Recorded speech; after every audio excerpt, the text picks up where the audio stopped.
Hi friends, Harry பாட்டரான Goblet of Fire இந்த படத்தோட ஒரு கம்ப்ளீட் பேக்கேஜ்டு ரிவ்யூ தான் நீங்கள் பார்க்கலாம். அதுக்கு முன்னாடி லாஸ்ட் வீடியோ ஹாரி பாட்டர் வந்துச்சு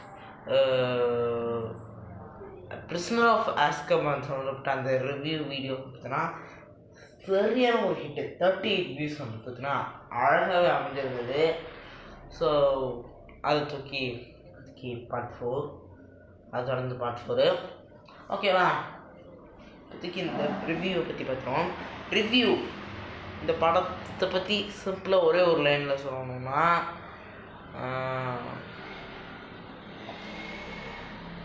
இன்ஃபினிட்டி வார்.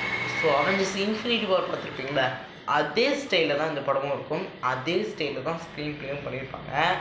அதாவது ஒரு மிகப்பெரிய த்ரெட், ஒரு தேனோஸ், இந்த பக்கம் வால்டமார்ட், ஒரு மிகப்பெரிய த்ரெட்டு வந்து பில்ட் பண்ணியிருப்பாங்க.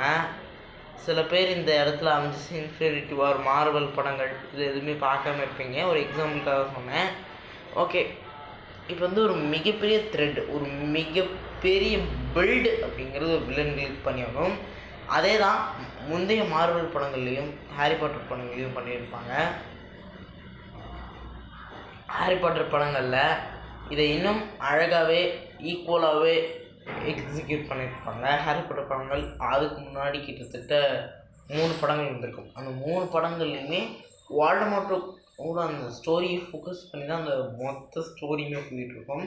அதாவது ஒரு மெயின் த்ரெட்டுக்கான ஒரு சின்ன சின்ன பீஸ் மாதிரி தான் வந்து இந்த வால்டமார்ட் அப்படிங்கிற அந்த கேரக்டர், அந்த ஸ்ட்ரக்சர், இந்த மூவியோட ஸ்ட்ரக்சர்னு எல்லாத்துக்குமே அமைச்சு பார்ட் 4ல் கரெக்டாக அந்த வால்டமார்ட்டை இன்ட்ரடியூஸ் பண்ணி பர்ஃபெக்டான ஒரு எண்டிங்கை கொடுத்துருப்பாங்க. அதை தாண்டி ரைட்டிங் ஃபிலிமாக பார்க்கும்போது ரைட்டிங்காகவும் இந்த படம் இன்னும் சொல்ல போனால் த பெஸ்ட் அப்படின்னு சொல்லணும். ஏன்னா அந்தளவுக்கு ஒரு இன்ட்ரெஸ்டிங்கான இன்டெப்த்தான ஒரு ரைட்டிங் அப்படிங்கிறது இந்த படத்தில் இருந்திருக்கும். அதை தாண்டி பார்க்கும்போது இன்டெப்த் ரைட்டிங்கை தாண்டி பார்க்கும்போது இன்டென்ஸ் ரைட்டிங்கிறதுமே அழகாக பண்ணியிருப்பாங்க. அண்ட் கேரக்டர்ஸ்க்கான ஆர்க் பாயிண்ட், அதாவது ராபர்ட் பேட்டின்சன் பண்ண அந்த கேரக்டராக இருக்கட்டும்,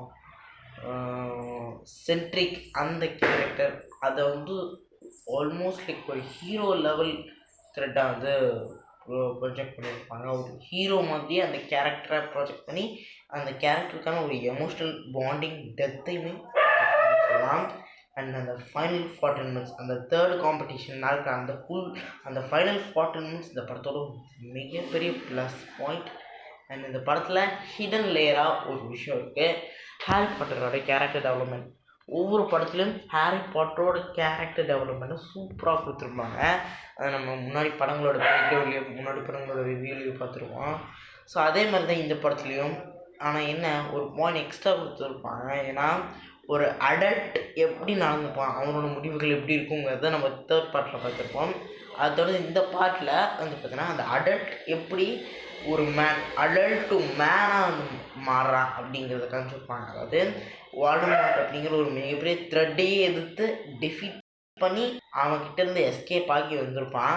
ஸோ இந்த இடத்துல அந்த ஹாரி பாட்டரோட அந்த ஃபைனல் 14 மினிட்ஸ் கேரக்டர் டெவலப்மெண்ட்டாக இருக்கட்டும், அது எல்லாமே பர்ஃபெக்டாக அமைச்சிருப்பாங்க. எனக்கு இந்த படத்தில் இன்னும் ஒரு விஷயம் கூடுதலாக பிடிச்சது என்னென்னா வந்து ஃப்ரெண்ட்ஷிப், லவ், இந்த மாதிரியான எமோஷன்ஸை அழகாக, ஃப்ரெண்ட்ஷிப், லவ் எமோஷன்ஸ், இந்த கதைக்கு தேவைப்படக்கூடிய சில பல பிரான்ச்சட் எமோஷன்ஸை வந்து அழகாகவே ஹேண்டில் பண்ணியிருப்பாங்க, பர்ஃபெக்டாக பேலன்ஸ் பண்ணியிருப்பாங்க. மெயின் ஸ்டோரி கூட அதுவுமே வந்து பார்த்தீங்கன்னா வந்து லிங்க் ஆகியிருக்கும்.